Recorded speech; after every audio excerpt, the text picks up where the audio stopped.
Vaterlos was booked on suspicion of 3 counts of enticing a minor, a second-degree felony, and obstruction of justice, a third-degree felony. He was later released on a $10,000 bond while formal charges are pending. KBNU News Time is 5:05. KBNU weather for tonight, mostly clear skies, low in the upper 50s, and then sunny upper 90s tomorrow, partly cloudy upper 90s on Sunday with southwest winds 10 to 20 miles an hour in the afternoon. It's been to 94. It's 92 right now at KBNU. KBNU weather brought to you by Cache Valley Hearing and Audiology, Cache Valley's most trusted name in hearing aid technology. Call 753-HEAR. That's 753-HERE. As the summer's war against weeds and pests rages on, a new bug threat starts hopping around, destroying garden plants and flowers. Luckily, you are ready for them with Logan Extermination's Perimeter Grasshopper Control. It's like a minefield for the minute menace. Good job, men. Another bug bites the dirt. Let's regroup before the next wave hits. They do what they are trained to do. Strike terror into termites, bash the bed bugs, and cook the cockroaches. Remember the brave men and women at Logan Extermination. Call 752-8450. Treatment areas vary. Call for a quote today. KBNU News Time is 5:06. Riverton police arrested a 24-year-old man suspected of throwing a hatchet during a road rage incident. According to a probable cause statement, Tyler Lee High was driving westbound on 12600 South near Redwood Road when another vehicle pulled onto the road and caused High to slow down. High used hand gestures towards the other driver, and then both began to exchange words as they pulled next to each other. Both High and the victim stopped in the roadway and exited their vehicles. At some point, High threw a small handheld hatchet towards the victim, which struck the pillar directly behind the driver's door window. High left the area, and the victim took down the license plate number. Riverton police located High at his residence and took him into custody. He admitted to having thrown his hatchet at the victim and said that he did so because he was feeling threatened. Throwing the hatchet means the elements of aggravated assault, a third-degree felony, because it could have caused serious bodily injury or death. And the Church of Jesus Christ of Latter-day Saints has filed a lawsuit against its insurance providers demanding they cover the costs of a child sexual abuse lawsuit settlement.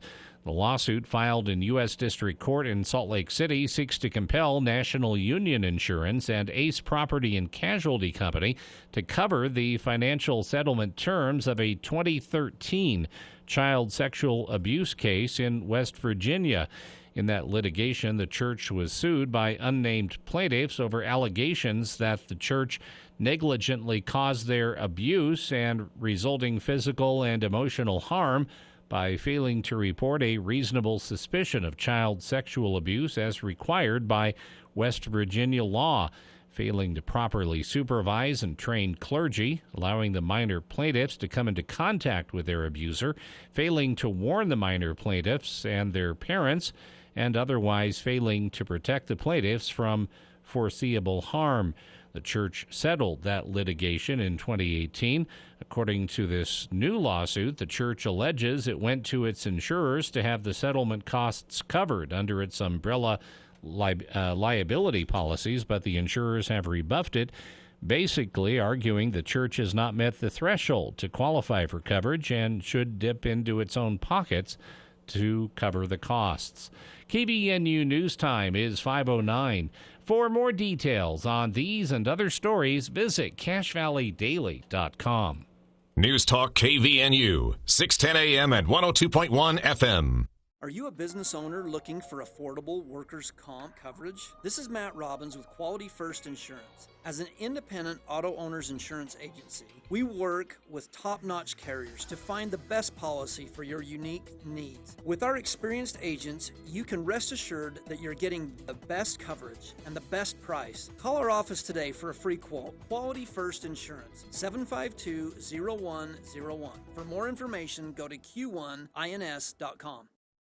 When a tiny drop causes a ripple and becomes a wave, it travels through all corners of the planet, sustains all forms of life, and provides streams of wonder, rivers of adventure, and oceans of discovery.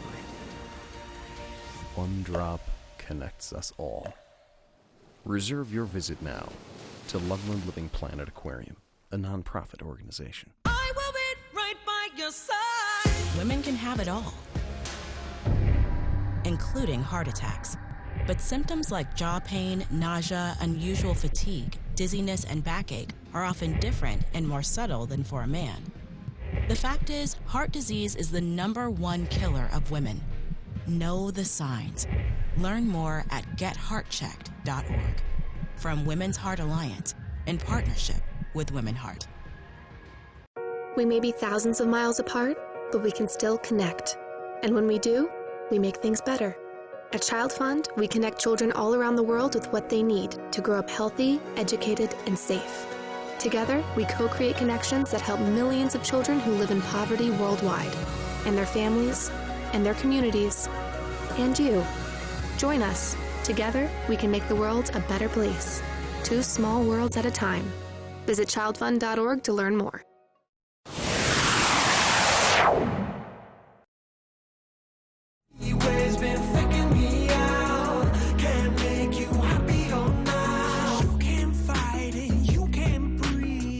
Welcome back to KVN News for the people. It is it's hot outside. Actually, it's not too bad right now. 88 degrees here at the station this afternoon, but triple digits tomorrow and Sunday. Do you think Trevor Lee is going to go see Barbie tonight? No. What about John Johnson? No. No, these men have reputations in the legislature. You think Trevor Lee's going to rent some Medea movies tonight? No. No, he's going to be watching. I won't go there. How to take the perfect gym selfie? Oh, I'm sorry. Yeah, I said it. Anyway, it's weird to have those people in office. It is so bizarre. We've had weirder. I'll just say that. But no, do you remember David Lifforth? No. He's the guy that argued that climate change wasn't real because Mars and Earth had the same atmosphere and would not stop dying on that hill. Well, the Earth is flat, according to Kyrie Irving. Eventually got into it with a USU climatologist on Twitter, and at a certain point, people were encouraging him because it was that funny. Yeah. You know, that's actually great. So people get weird. Let's talk about that for a minute, because we didn't talk about this enough last week. I think, remember, we got to the end of the show and we spent like 3 minutes on Mission Impossible. Yeah. So really quick, just to give people a lay of the land. It's funny, this is kind of the forgotten movie right now. Because Indiana Jones, it was the start of the last 2 weeks' excitement over movies, and now this weekend, Oppenheimer and Barbie, and in the middle, everybody's, oh yeah. Mission Impossible. It's a great movie, and it's still doing well at the box office. But let me say this. So just to give everyone a lay of the land, we'll have full Barbie Oppenheimer reviews coming. Yeah, I mentioned that in hour one that we were going to talk about Barbenheimer and how funny that is, but that neither one of us had a chance to see these movies this week. But let's usually doesn't happen. But no, it doesn't. It's just been a weird week. It's been a cruel summer. I see what I did there. Anyway, no, going back to Mission Impossible, though, I think it might be one of the most frightening villains in that movie, in a movie that I've seen in a mainstream, non-horror, non-creepy serial killer movie. Who plays the villain again? The villain... It's not clear in the cast who the villain is. So we could probably divide it into two. Or is that a spoiler? No, it's not a spoiler. Isai Morales plays a villain in the movie called Gabriel, and he is creepy. But the real villain, truly, if you even want to call it that, is AI. Oh, really? I mean, that is the main thrust of the movie. Now, here's the thing. If you had told me before I went and saw it, social Andy, commentary, this is going to have, AI in it and that's going to be a threat, I would go, okay, we're going down this route again. Oh, the computer's learning. It's going to take over the world. But here's the thing. The way they do it, it almost does have kind of a horror element. Like at the beginning of the movie, small spoiler alert, the intelligence community is all sitting around in the CIA director's office, which, let's be honest, no one in government has an office like this. Yeah. And it's played by Carrie Elwes, who everyone knows from Princess Bride. Yeah. Anyhow, and they're telling him, they're like, yeah, this AI It went into the national bank. It went into this. It went into all these governments. It went into this. Pretty much everything important. And he says, "Well, what did it do?" And he said, "Nothing. It didn't do anything." And he's like, "Wait, what?" And it's creepy. Yeah. And he said, "What?" It's like it's almost like it was like, "I'll be back." Like, you know what I mean? It just it just left. Well, and then it gets into talking about like how, we're talking about artificial intelligence, like we talk about Chat GPT, where like I think I read somewhere, I don't know if this is true or not because I haven't had a chance to fact check it, so I'm saying this right now, but I understand that like was it Ron DeSantis's campaign used artificial intelligence to have Trump say something in a campaign video that Trump did not say? Is that true. Accurate? Because there was the reason so the way we knew that was true is a longtime Republican donor in Florida was mad about it and said, "Look, this guy was president for 4 years, and the campaign before that, you couldn't find anything he actually said to turn into an attack ad. You had to make something up and then get caught making. I mean, he was really mad." And great point from that Republican donor. That was a very dumb campaign move, but that scares me because, well, we live in a post-truth society, and it's just another layer on top of it. Yeah, and that's exactly what Mission Impossible is. Is they're like, they're standing in this room one time, and they said nobody knows. Like, he's like, we only know what's true within this little circle, talking to each other right now. And there's a scene in the movie, again, small spoiler alert, because, if you haven't seen it by now, shame on you. No, I'm just kidding. There's a scene in the movie where Tom Cruise, the villain who's in league with the AI to some degree, but not quite like the AI is like, "Hey man, I'm going to boss you around." More like he almost is like, it's like a church to him. He's almost like a follower. It's like God to him to some degree. He's almost like a so there's a cult aspect to it. Yeah, he's almost like I worry about that too. Right. And so what he ends up doing is, he says this is what the AI said would happen, and it happens. And Tom Cruise, as he's running trying to save someone. I won't go that far, and he's on the his little earpiece, and the character Benji, played by Simon Pegg, is telling him, he's like, "Okay, turn left here and turn right here and turn left here," and then all of a sudden Benji's laptop goes dead.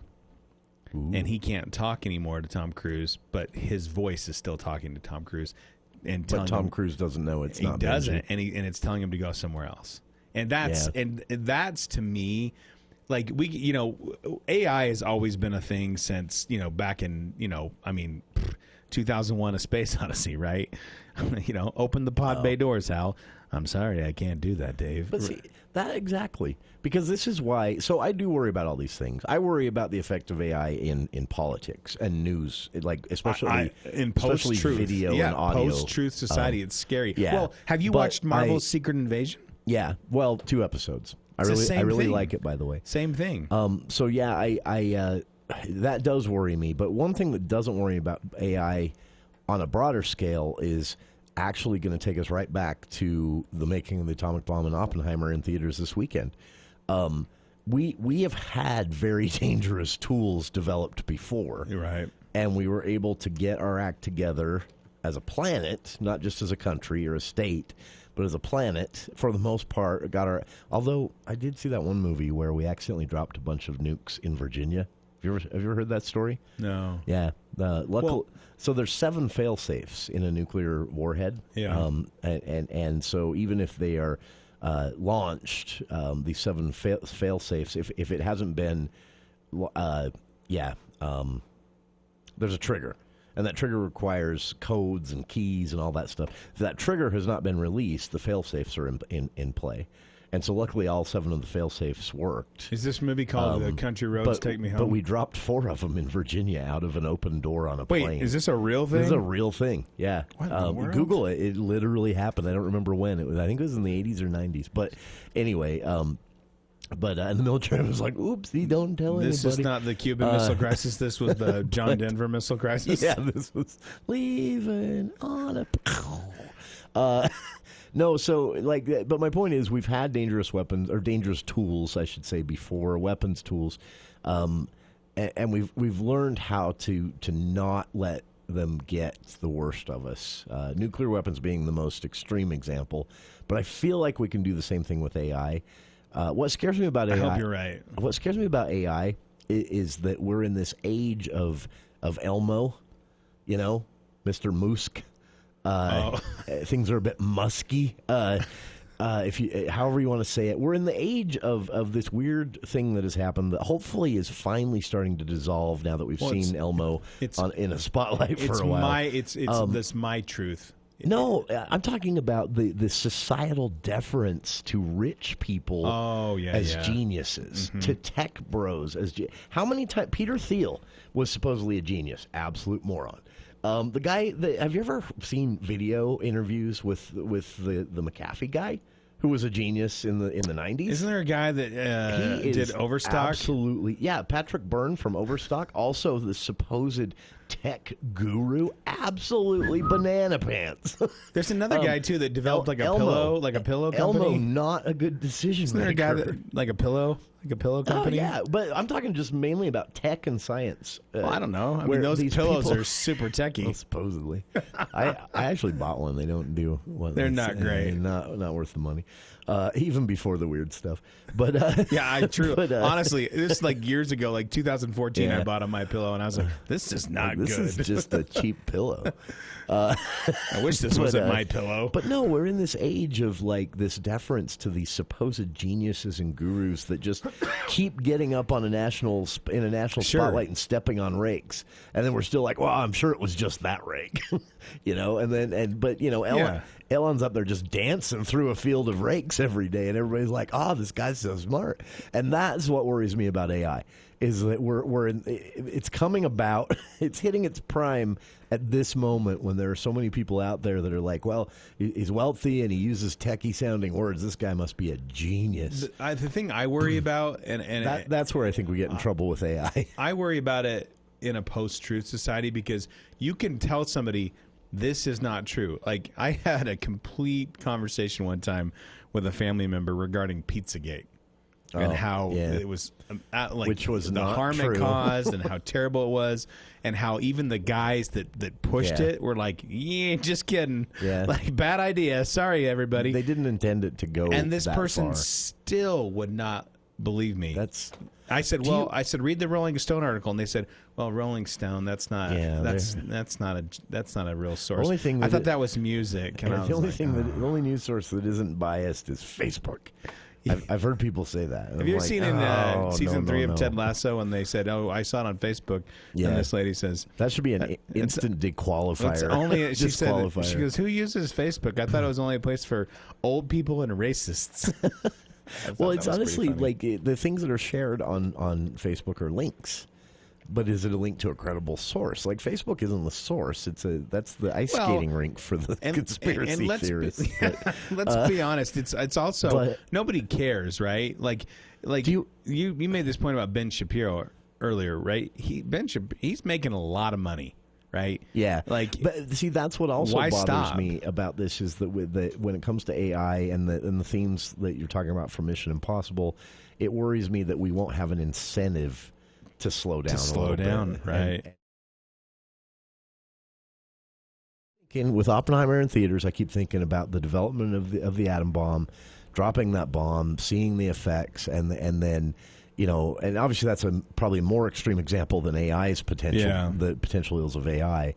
But that's interesting that Mission Impossible would handle it that way, because we got to take a last break, but can we stick with this for a bit? Because I want to know. There's some scary things. I'll just ask: without spoilers, is there a resolution, or is this one of those things where they set this dilemma up? Because remember, there's part 1 and part 2. Yeah.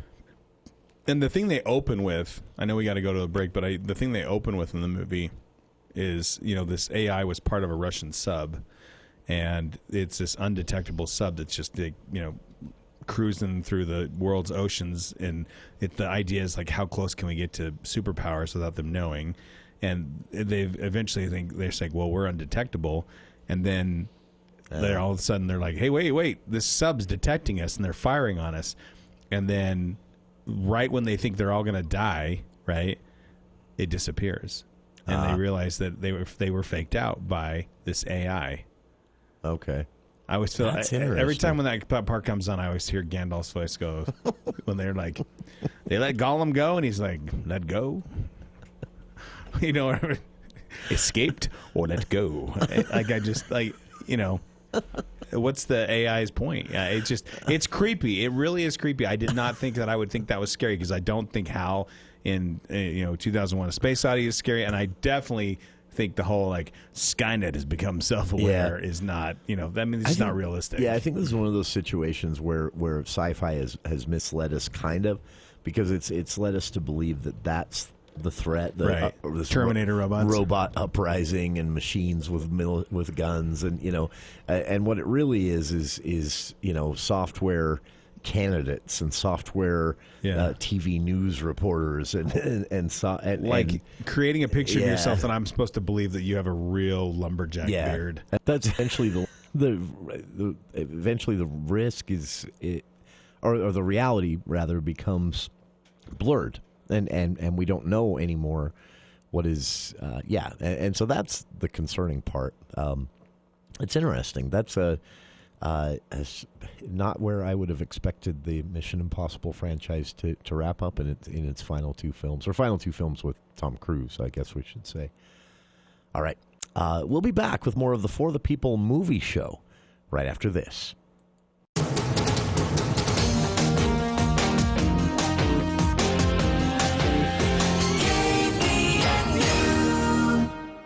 If you've ever passed by 485 North Main, you've likely noticed how well kept the property is. The grass is always green and the flower beds are always well kept and in bloom. What you see on the outside is exactly what you'll find inside. Care and attention to detail. Exactly what you want when you're dealing with one of your most important senses, your hearing. Dr. Daines' love and care for the community has always gone beyond the front steps at Cache Valley Hearing and Audiology. So if you're not hearing as well as you used to, stop in at 485 North Main in Logan or visit them online at cachehearing.com. Hi, I'm Smokey Bear, and I made an assistant to help you prevent wildfires. Dude, I've got this. I've been camping since I was 5 years old. But I am a camping influencer. You know what? I'll bet you $5. Assistant Smokey, what is the best way to put out a campfire? To put out a campfire, drown with water, stir, drown again. Then make sure the fire is out cold by feeling with the back of your hand. Wait, really? I'll take the $5. Learn more at SmokeyBear.com. Brought to you by the U.S. Forest Service, your state forester, and the Ad Council.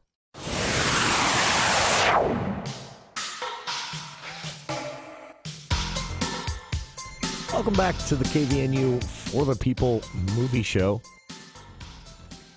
New in theaters this week, only one, actually. Haunted Mansion. Neither Andy or I saw this movie. It actually, there was no media screening for this one. There was there's actually very little talk about this one. I don't know what the deal is there, but it has some big names in it. Lakeith Stanfield, Chase Dillon, is a new actor, but he's apparently steals the show in this one. Dan Levy, and if you watched Schitt's Creek, he's hilarious in that. Justin Simeon and more. This is Disney's Haunted Mansion, inspired by the classic theme park attraction. And the plot, basically, it's about a woman and her son who enlist a motley crew of so-called spiritual experts to help them rid their home of supernatural squatters. The film's producers, Dan Lee and Jonathan Eyrick, with Nick Reynolds and Tom Peltzman as executive producers. Clips and trailers, more, I have linked to on our Facebook page. But again, don't know a thing about this one. It is, at least on Rotten Tomatoes, not disappointing audiences, though critics seem to be absolutely panning it. But that's the only new film in theaters. So your best options, again, are things that have already opened. Barbie, still playing here in Cache Valley. Oppenheimer, and as we've been discussing here, Andy and I, Mission Impossible Dead Reckoning Part 1, still in theaters here as well. So a lot hitting the streaming services this weekend, though, including Season 2 of Heartstopper and more. We'll talk about that on the other side of these headlines with KVNU's Bill Walter.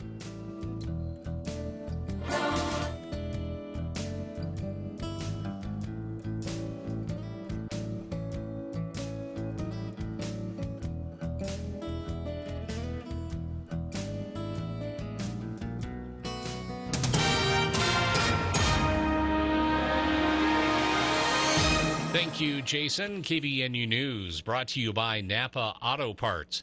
The annual celebration of that famous Preston Night Rodeo began Thursday and runs through Saturday. The rodeo started in 1934 and has been going every year since, except for 1 year during World War II and more recently 1 year during COVID. This is Preston's biggest event of the year, 3 full days of parades, horses, ropes, barrels, and bulls. Year after year, there are loads of action, entertainment, carnival rides, and sidewalk sales for visitors to enjoy. Chris Beckstead, Rodeo Committee Chair, said this year with the new seating, they are selling 6,800 tickets per night and are all sold out except for some single seats here and there. This year, they have some of the top cowboys in the country coming. People will get a good look at a host of steer wrestlers, team ropers, breakaway ropers, tie-down ropers, and barrel racers. Benson Park will be lined with some nightly vendors peddling food and crafts. There will be some of the best local entertainers the county has to offer on the stage in the park. The nightly parade begins at 6:30 p.m. and generally highlights local groups and businesses and some of the area's best horses. As the number of fatal crashes involving motorcycles rises for the third consecutive year, trainers at Utah Rider Ed are driven to change that fact and save lives.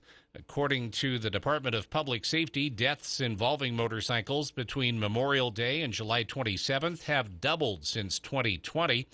Through classes at Utah Rider Ed, people across the state can learn motorcycle riding skills, whether they are beginners getting on a bike for the first time or are advanced riders looking to hone their skills. Riders do exercises to practice quick stops, merging into traffic, swerving to avoid obstacles, riding through curves, and more. Another way to keep riders safe is by allowing them to lane filter. It's a law that the Utah Highway Patrol is trying to increase awareness to. At stoplights, motorcyclists are allowed to drive in between stopped cars on the lane lines to come to the front of the cars. Sergeant Cameron Roden with the Utah Highway Patrol said it's something to help try to keep motorcyclists safe, instead of them being at the back where they could potentially be rear-ended in a crash and putting them in danger. Motorcyclists who lane filter on the freeway are breaking the law, though, and will be cited. And more on the Pac-12 and Big 12 shakeup. The 9 remaining Pac-12 schools have been mostly quiet since Colorado announced it would leave the conference in 2024 and rejoin the Big 12. The Buffaloes joined Big Ten-bound Southern Cal and UCLA in an exodus that could continue in coming weeks and months. The Pac-12 issued a statement pledging to soldier on and pursue new members once its media rights deal ends at the end of the 2023-24 academic year. Oregon State Athletic Director Scott Barnes said he trusts the league to land a new TV deal that will hold together the Pac-12. Arizona, Arizona State, and Utah are believed to be potential targets for further Pac-12 expansion or Big 12 expansion, though those schools publicly committed to the Pac-12 prior to Colorado's announced departure. KVNU weather brought to you by Mount Logan Laundry with 55 and 80-pound washers to make your stay much shorter. Located in Logan and Brigham City. Mostly clear tonight, low in the upper 50s. Sunny, hot upper 90s tomorrow. Upper 90s, partly cloudy on Sunday with southwest winds 10 to 20 miles an hour in the afternoon. It's been to 94 today. For the latest news, visit CashValleyDaily.com. If you're a do-it-yourself kind of guy or gal, then your locally owned Napa Auto Parts store is a good place to know. At Napa, they feature all the best brands. Croyle, Amsoil, Schaefer, BG, Seafoam. Find the parts, find the oil you need to keep your car and equipment running best. And for the times you need professional help working on your car, they can recommend a dozen Napa Car Care Centers with ASE certified techs. 5 locations locally owned. Preston to Providence. Voted Auto Parts Gold winner, Best of Northern Utah. Napa Auto Parts. Underway, an event at which a crowd of Republicans at an annual dinner in Iowa will hear brief speeches from those who want their votes for president next year. ABC's Dave Packer. Former President Trump, leading in Iowa polls, has made few appearances with other GOP candidates. This evening's Lincoln dinner in Des Moines will give voters a chance to see him among 13 other Republicans vying for the nomination, including number 2 polling Florida Governor Ron DeSantis. Each candidate will have 10 minutes to address the crowd. Visiting Maine for the first time since he took office, President Biden at a textile plant in Auburn touting his Bidenomics agenda. Because unemployment has been so low for so long, workers have been left behind for decades aren't just finding jobs, more jobs. They're finding better jobs with higher pay. President Biden announcing a $345 million military aid package for Taiwan. The U.S. will provide weapons from stockpiles, likely anger China, which considers Taiwan a breakaway province. Chuck Sievertson, ABC News. The Aggies are returning home. Beginning this season, USU football and basketball will be back on KVNU. Touchdown, Utah State! Listen to every game, static-free at 102 FM, 610 AM, and online at kvnutalk.com or the KVNU mobile app. It's recovered by Utah State, and the Aggies get the touchdown. The season begins September 2nd when Utah State travels to Iowa to face the Hawkeyes. Join us in welcoming the Aggies back to KVNU, the home again for the Aggies. Hear that? That's the sound of a sad bird. He says your trees are so overgrown and ragged, he can't find a place to perch and sing you a happy song. Hear that? That bird is warning you. He says if you don't prune your branches before the next windstorm, they might end up in your living room. Yep, another talking bird. This one says call Hall Tree Care. Apparently, 9 out of 10 birds recommend Hall Tree Care. Smart birds. Hull Tree Care. That's Hull Tree Care. 760-6587. You've been diagnosed with type 2 diabetes. You have to carefully monitor your health for the rest of your life. And you have an increased risk of developing cardiovascular disease. Cut. Take 2. Action. You've been diagnosed with a new purpose, to fight for the amazing life you made for yourself. To look that risk of heart disease square in the face and say, no, not me. You've been given a new opportunity to live. Get started at NoDiabetesByHeart.org. I saw Wedding Crashers accidentally. I bought a ticket for Grizzly Man and went into the wrong theater. After an hour, I figured I was in the wrong theater, but I kept waiting. That's the thing about bear attacks. They come when you least expect it.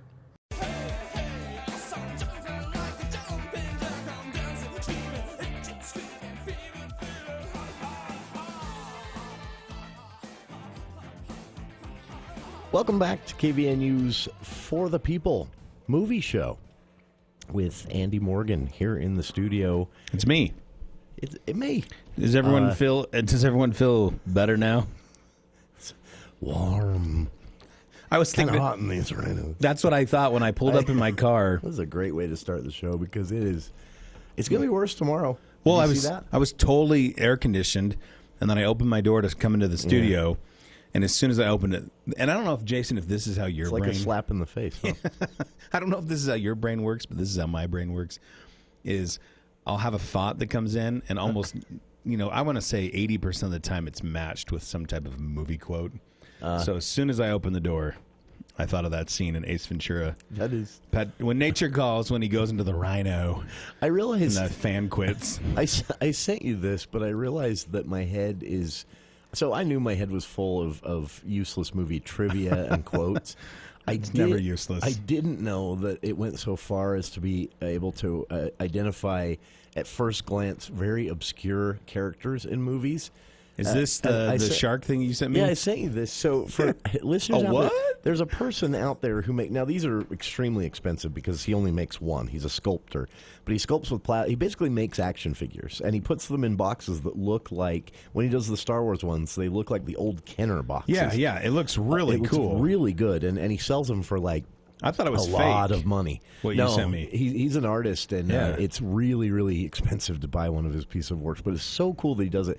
But he does this thing now where he's making action figures for like characters in movies that were there for like 3 seconds. And one of them is he does the guy who caught the tiger shark in Jaws. Yep. And he actually puts his face on the action figure box with the open mouth. But from that scene when he's what?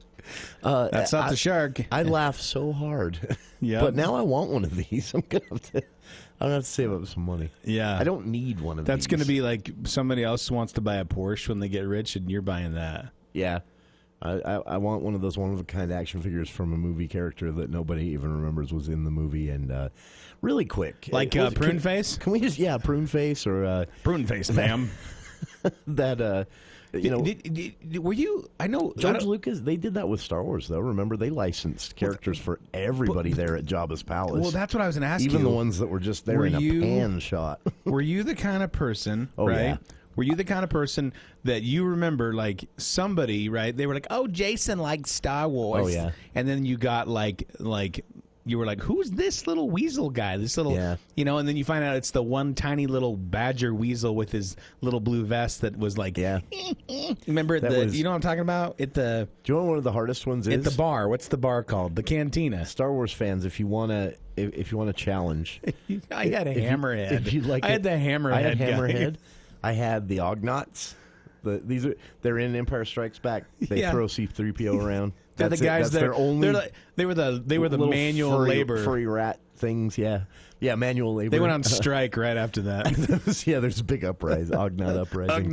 Well, and then here's the weird thing. Not to I'm not trying to cut you off, but what do we have 25 years later? And Jon Favreau's like, let's make that a main character in the Mandalorian. It literally I have spoken. Yeah. It talks now. That's all I thought through that whole episode. It talks now.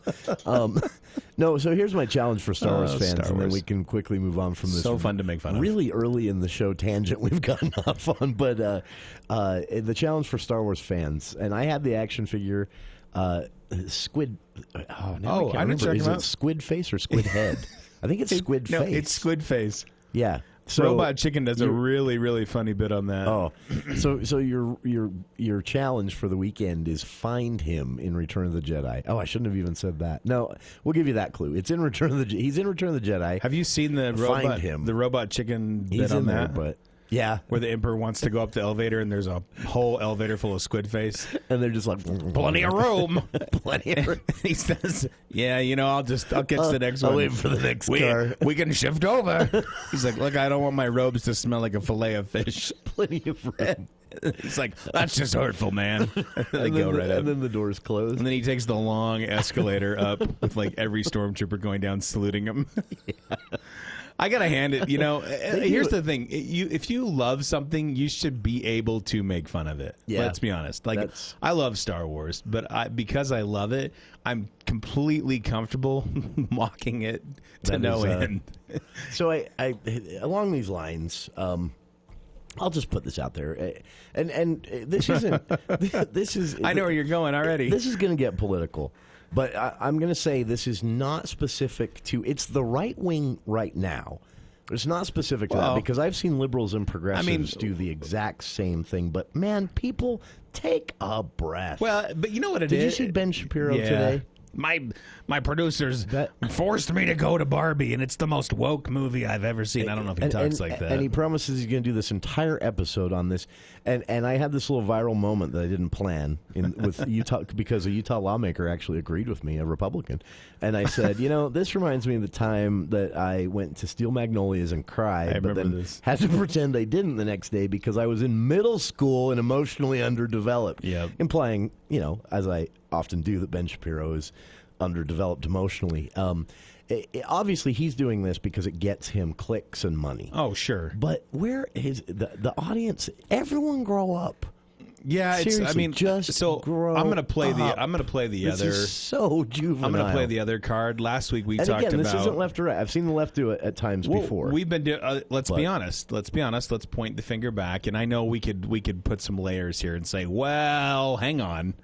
But I mean, it's the same thing. Like when people are like, "Sound of freedom," you know what I mean? Like hard pass. Yeah. You know what I'm saying? You know what I mean? Although, I was going to say, maybe there's some more layers. It's bad. But my point is like I think it's not well done. This is the political culture we're in, right? It's like, oh, you wanna. Well, remember, you want to set the stuff I like on fire. I'm going to set what you like on fire. I think a better example is The left was so Clint Eastwood goes and does that weird thing at the convention, the chair thing. It was weird, but the empty chair. After that, the left picked every Clint Eastwood. He only did like 2 movies after that, 3, I think. Anyway, the left has picked them apart since then because they're mad at Clint because he did that, and that's just dumb. American Sniper, remember that? And Clint's about, honestly, even I know he was there, and I don't know how he got talking to that. I think they took him off his medication, but he's about his. I mean, he doesn't like extremism at all. He's a very. I mean, if there was an actual libertarian, if there was a libertarian in the country, it probably would be Clint Eastwood, but not Rand Paul. I guess my point is, like, these are movies. These are, and so no one's forcing you to see it. I remember being frustrated with a lot of people that I would probably identify with on all other issues politically that just were livid about American Sniper.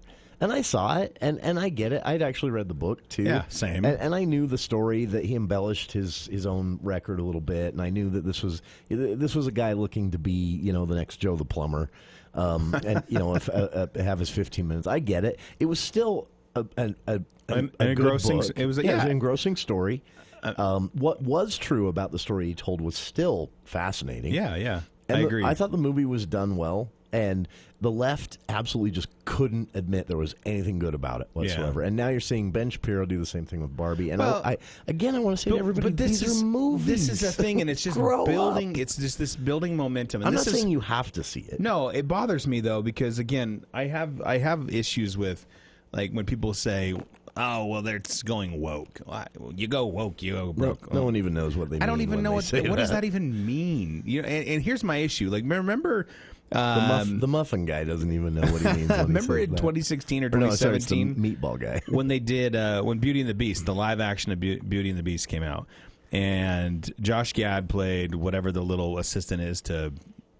I don't know all that. I'm sorry, I don't know all the Beauty and the Beast characters. But remember, what's the other guy's name? Bruno, the big guy. So you can Braun. You can talk about Squidhead, who's in Return of the Jedi for 1.5 seconds. You don't know all the. What's Beauty the and the guy's Beast name in characters. Beauty and the Beast? The big chunky fella that's got the ponytail that loves Belle. I can't remember either. I think it's Braun.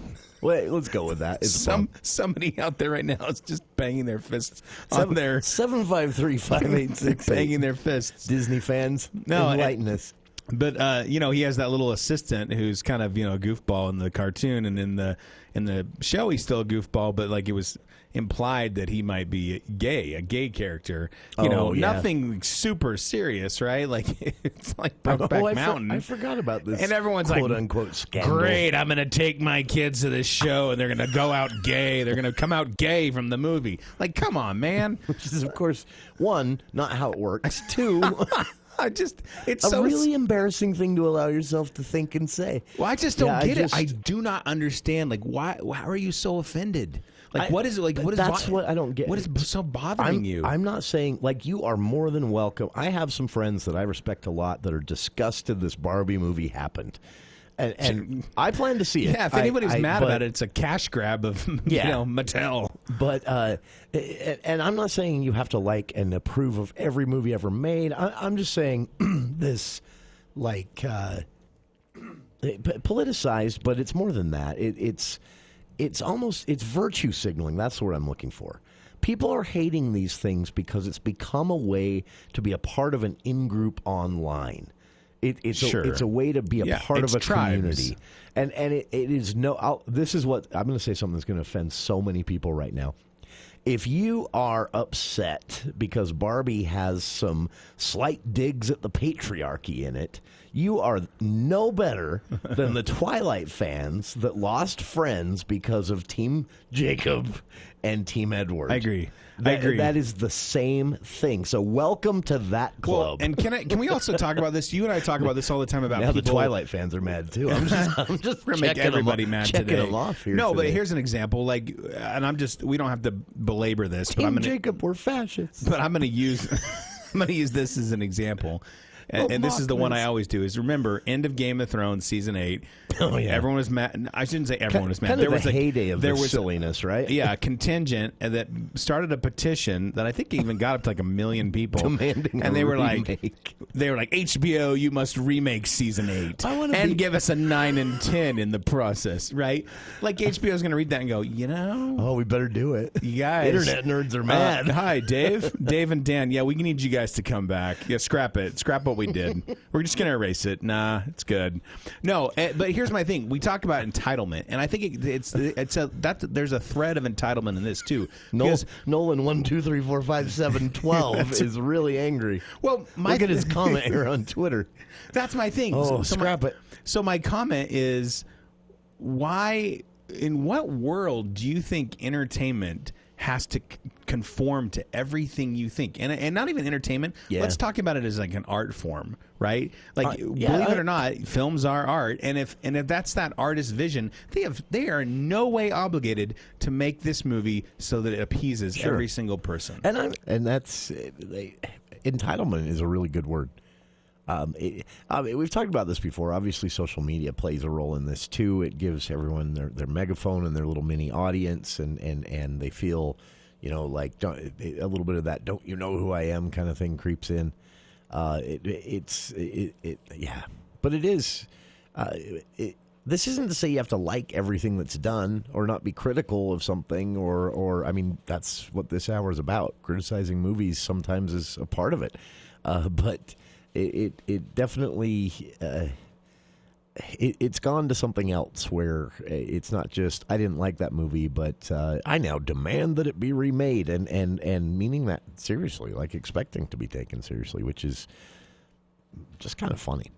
Anyway, For the People Movie Show continues. We're going to talk about viral movie moments. Barbenheimer, the most recent, but recently Watch Mojo came up with a top 10 list of times when movies' viral moments, a scene or a promotional item or something, actually did a better job at promoting the movie than what the studios spent money on.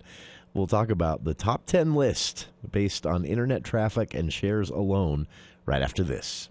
News Talk 610 AM, 102.1 FM, KVNU.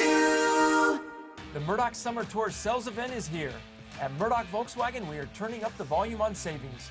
For those summer days with the windows down and tunes playing loud, Murdoch Volkswagen has the perfect ride to make your summer unforgettable.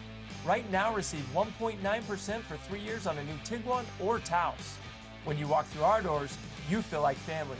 At Murdoch Volkswagen in Logan or online at murdochvw.com. Call 866-628-3065 to see dealer for complete details. Offer expires 7/31/23. Preston Golf and Country Club is now taking entries for the Preston City Amateur on August 4th and 5th. You may pick your tee time on Friday. Saturday, you will be paired with your flight by score and the best scores going out last. The entry fee for the event is $76 for the event, not including cart. There will be hole prizes on every hole both days of the event. To register, please contact the Pro Shop and schedule your Friday tee time. Call now to get your preferred tee time, 208-852-2408. Join Operation Underground Railroad and Rise Up for Children Everywhere on World Trafficking Awareness Day, Saturday, July 29th. There will be a support and awareness walk from Merlin Olsen Park to the Logan Courthouse. They'll have snacks for everyone and a chance to win great prizes from local businesses. Be at the Merlin Olsen Park South Pavilion by 12 noon on Saturday, July 29th to participate. Look for Rise Up for Children on Facebook for more information.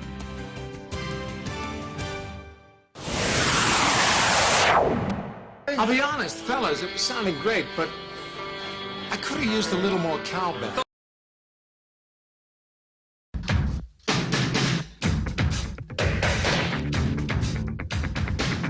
Welcome back to KVNU's For the People Movie Show.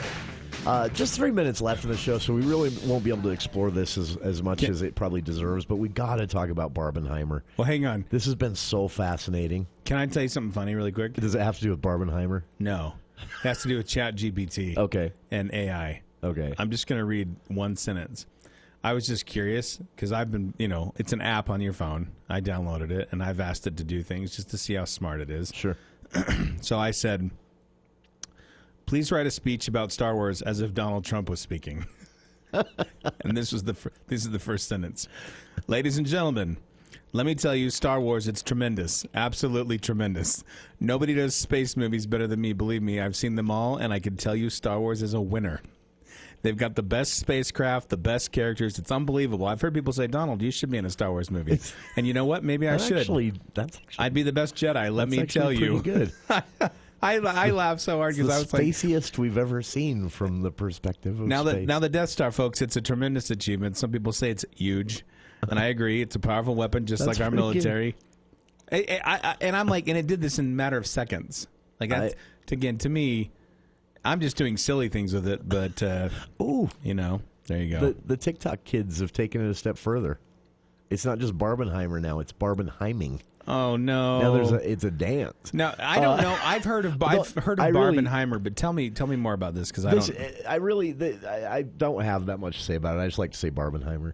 I just think we've talked about this before. It's fascinating. You just like saying Barbenheimer. It's fascinating when these organic. So studios would kill to know how to make this stuff happen on purpose, but for whatever reason, and my theory is it's just the polar opposite content of Oppenheimer and Barbie coming out on the same weekend. That's just too funny to not acknowledge, and it became Barbenheimer, and then became this viral meme trend. This is the stuff the internet's glorious for. Yeah, they're basically just combining elements and screenshots and storylines even from Barbie and Oppenheimer into these fake memes, and they're hilarious.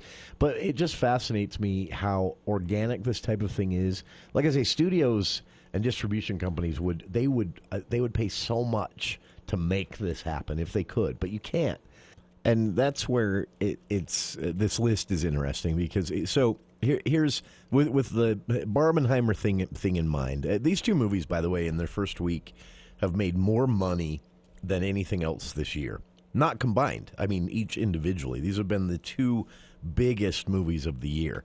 And I think at least a part of that, I mean, maybe a small part, maybe a large part, I don't know, but definitely a part of that is this internet, this meme that popped up. Again, that studios would love to know how to make happen, but they can't. It has to sort of come about organically.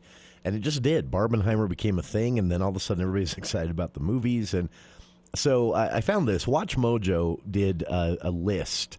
They went through Google traffic, Google searches, social media shares, and Twitter gave them some data. Facebook gave them some data. Instagram as well.